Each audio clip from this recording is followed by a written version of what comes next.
పీఠిక భారతదేశ ప్రజలమైన మేము భారతదేశమును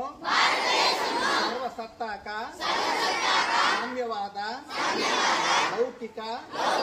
ప్రజాస్వామ్య గణతంత్ర రాజ్యాంగ నిర్మించుకోవడానికి పౌరులందరికీ సాంఘిక ఆర్థిక రాజకీయ న్యాయాన్ని ఆలోచన భావ ప్రకటన విశ్వాసం ధర్మం ఆరాధనలలో స్వాతంత్ర్యాన్ని అంతస్తుల్లోనూ అవకాశాల్లోనూ సమానత్వాన్ని చేకూర్చుటకు వారందరిలో వ్యక్తి గౌరవాన్ని సమైక్యతను సంరక్షిస్తూ సౌభ్రాతృత్వాన్ని పెంపొందించడానికి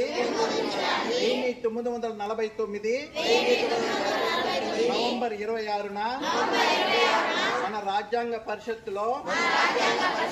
ఎంపిక చేసుకుని శాసనంగా రూపొందించుకున్న ఈ రాజ్యాంగాన్ని మాకు మేమే ఇచ్చుకున్నాం.